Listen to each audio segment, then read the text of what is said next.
ലോകമെന്ന മറ്റൊരു മഹാപ്രതിസന്ധിയുടെ വക്കിലാണ്. ലോക വ്യാപാരത്തിന്റെ ശ്വാസനാഡി എന്ന് വിശേഷിപ്പിക്കപ്പെടുന്ന ഹോർമുസ് കടലിടുക്ക് ഇന്ന് അക്ഷരാർത്ഥത്തിൽ ശ്വാസം മുട്ടുകയാണ്. 2026 ഏപ്രിലിലെ ഏറ്റവും പുതിയ റിപ്പോർട്ടുകൾ പ്രകാരം ഈ ഇടുങ്ങിയ ജലപാതയിലൂടെയുള്ള കപ്പൽ ഗതാഗതം 95% കുറഞ്ഞിരിക്കുന്നു. അതായത് പണ്ട് 100 കപ്പലുകൾ പോയിരുന്ന സ്ഥാനത്ത് ഇന്ന് 5 എണ്ണം പോലും തികച്ചില്ല. അമേരിക്കയുടെയും ഇസ്രായേലിന്റെയും നീക്കങ്ങൾക്ക് മറുപടിയായിട്ട് ഇറാൻ ഈ പാതയിൽ കർശന നിയന്ത്രണം ഏർപ്പെടുത്തിയിരിക്കുകയാണ്. ലോകത്തെ എണ്ണ ഉപഭോഗത്തിന്റെ 1/5 കടന്നു പോകുന്ന ഈ വഴി അടഞ്ഞാൽ നിങ്ങളുടെ അടുക്കളയിലെ വിലക്കയറ്റം മുതൽ വൻകിട കമ്പനികളുടെ തകർച്ച വരെ സംഭവിക്കാം. എന്താണ് ഹോർമുസിൽ ശരിക്കും സംഭവിക്കുന്നത്? അമേരിക്കയുടെ പുതിയ സമുദ്ര സഖ്യം മാരിടൈം കോവാലിഷൻ ഇതിനെ എങ്ങനെ നേരിടും? നമുക്ക് വിശദമായിട്ട് പരിശോധിക്കാം. ഹോർമുസ് കടലിടുക്കിനെ കുറിച്ച് ആദ്യം ഒന്ന് മനസ്സിലാക്കാം. പെർഷ്യൻ ഗൾഫിനും ഒമാൻ ഉൾക്കടലിനും ഇടയിലുള്ള ഈ പാതയ്ക്ക് ഏറ്റവും ഇടുങ്ങിയ ഭാഗത്ത് ഏകദേശം 33 കിലോമീറ്റർ മാത്രമാണ് ഇതിന്റെ വീതി. Saudi Arabia, Iran, UAE, Kuwait, Iraq തുടങ്ങിയ രാജ്യങ്ങളിൽ നിന്നുള്ള ക്രൂഡ് ഓയിൽ ലോകത്തിന് മുന്നിലെത്തുന്നത് ഈ ഒരൊറ്റ വാതിലിലൂടെയാണ്.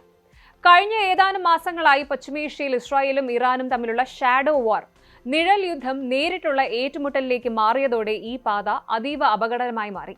ഇറാൻ റവല്യൂഷണറി ഗാർഡ് IRGC ഇവിടെ മൈനുകൾ വിന്യസിച്ചിട്ടുണ്ട് എന്നും സംശയാസ്പദമായ കപ്പലുകൾ പിടിച്ചെടുക്കുന്നുണ്ടെന്നും റിപ്പോർട്ടുകളുണ്ട്.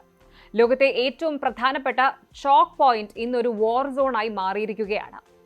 ഈ പ്രതിസന്ധി നേരിടാൻ അമേരിക്ക ഇപ്പോൾ കളത്തിലിറങ്ങിയിരിക്കുകയാണ്. മാരിടൈം ഫ്രീഡം കൺസ്ട്രക്ട് എന്നാണ് ഈ പുതിയ ദൗത്യത്തിന് വാഷിംഗ്ടൺ നൽകിയിരിക്കുന്ന പേര്.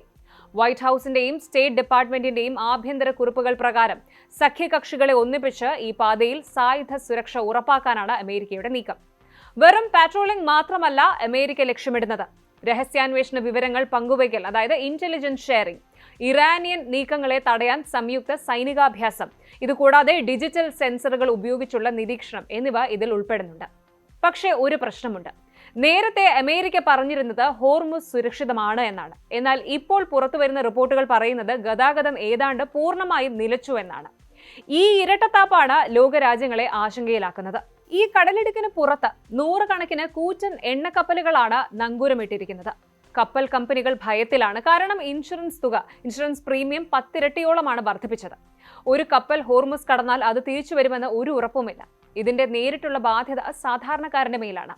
യൂറോപ്പിലും ഏഷ്യയിലും ഇന്ധനവില കുതിച്ചുയരുകയാണ്. പല രാജ്യങ്ങളും റേഷനിംഗ് ഏർപ്പെടുത്താൻ ആലോചിക്കുന്നുണ്ട്. എണ്ണവില വർദ്ധിക്കുമ്പോൾ സ്വാഭാവികമായിട്ടും ചരക്ക് നീക്കം ചെലവേറിയതാകും. ഫലം ഭക്ഷ്യസാധനങ്ങളുടെ വിലക്കയറ്റം. ഹോർമുസിലെ ഈ ശ്വാസം മുട്ടൽ ഓരോ മനുഷ്യന്റെയും പേഴ്സിനെയാണ് ബാധിക്കുന്നത്. ഇന്ത്യയെ സംബന്ധിച്ചിടത്തോളം ഇത് വെറും ഒരു അന്താരാഷ്ട്ര വാർത്തയല്ല, മറിച്ച് നമ്മുടെ നിലനിൽപ്പിന്റെ തന്നെ പ്രശ്നമാണ്.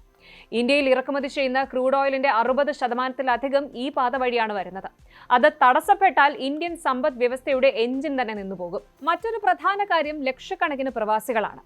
ഗൾഫ് മേഖലയിലുള്ള നമ്മുടെ സഹോദരങ്ങളുടെ സുരക്ഷയും ഈ സംഘർഷത്തിൽ അപകടത്തിലാകുന്നുണ്ട്.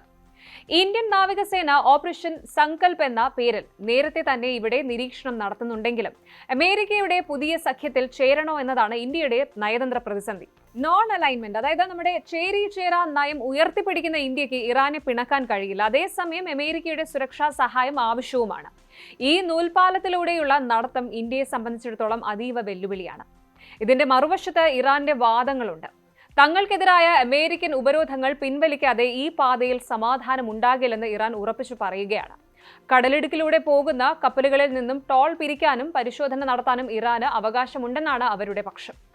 എന്നാൽ ഇത് അന്താരാഷ്ട്ര സമുദ്ര നിയമങ്ങളുടെ, അതായത് UNCLOSന്റെ ലംഘനമാണ് എന്ന് പാശ്ചാത്യ രാജ്യങ്ങൾ വാദിക്കുകയാണ്. ചൈനയും റഷ്യയും ഇറാനും പിന്തുണയുമായി പിന്നിലുണ്ട്. ഇത് കേവലം 2 രാജ്യങ്ങൾ തമ്മിലുള്ള പ്രശ്നമല്ല, മറിച്ച് ലോകം 2 ചേരികളായി തിരിയുന്നതിന്റെ ലക്ഷണം തന്നെയാണ്.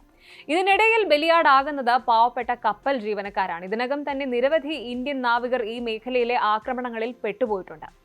ഭാവിയിൽ ഇത്തരം പ്രതിസന്ധികൾ ഒഴിവാക്കാൻ ലോകരാജ്യങ്ങൾ ചില ബദൽ മാർഗങ്ങൾ ആലോചിക്കുന്നുണ്ട്. സൗദി അറേബ്യയിലൂടെയുള്ള പൈപ്പ് ലൈനുകൾ വികസിപ്പിക്കുക, IMEC പോലെയുള്ള പുതിയ വ്യാപാര പാതകൾ കണ്ടെത്തുക എന്നിവ ഇതിൽപ്പെടുന്നു. കൂടാതെ മനുഷ്യ സഹായമില്ലാതെ ഡ്രോൺ കപ്പലുകളും ആർട്ടിഫിഷ്യൽ ഇന്റലിജൻസ് നിരീക്ഷണവും ഉപയോഗിച്ച് സുരക്ഷ വർദ്ധിപ്പിക്കാൻ അമേരിക്ക ശ്രമിക്കുന്നുണ്ട്. എന്നാൽ ഈ ബദൽ മാർഗങ്ങൾക്കൊന്നും ഹോർമുസിന്റെ പ്രസക്തി കുറയ്ക്കാൻ കഴിയില്ല എന്നതാണ് യാഥാർത്ഥ്യം. ഹോർമുസ് കടലിടുക്കിലെ ഈ ഒരു നിശ്ചലാവസ്ഥ ലോകത്തിന് താങ്ങാവുന്നതിലും അപ്പുറമാണ്. അമേരിക്കയുടെ പുതിയ സഖ്യം വിജയിക്കുമോ അതോ അത് വലിയൊരു യുദ്ധത്തിലേക്ക് നയിക്കുമോ എന്ന് വരും ദിവസങ്ങളിൽ കണ്ടറിയാം. ഒരു കാര്യം ഉറപ്പാണ്, ഈ ജലപാത തുറക്കാതെ ആഗോള സമ്പദ് വ്യവസ്ഥയ്ക്ക് ശ്വസിക്കാനാകില്ല. സമാധാനപരമായ ചർച്ചകളിലൂടെയും അന്താരാഷ്ട്ര നിയമങ്ങളുടെ കൃത്യമായ പാലനത്തിലൂടെയും മാത്രമേ ഈ മുറിവുണക്കാൻ കഴിയൂ. വാശിയും പകയും മാറ്റിവെച്ച് ലോകരാജ്യങ്ങൾ ഒന്നിച്ചില്ല എങ്കിൽ നമ്മൾ നേരിടാൻ പോകുന്നത് ചരിത്രത്തിലെ തന്നെ ഏറ്റവും വലിയ സാമ്പത്തിക മാന്ദ്യമായിരിക്കും. ഓരോ ദിവസവും വൈകും തോറും ഇതിന്റെ ആഘാതം വർദ്ധിച്ചുകൊണ്ടിരിക്കുന്നു. അധികാരികൾ കണ്ണു തുറക്കുമെന്ന് നമുക്ക് പ്രത്യാശിക്കാം. കൂടുതൽ വാർത്തകൾക്ക് news 18 Keralam YouTube channel subscribe ചെയ്യുക.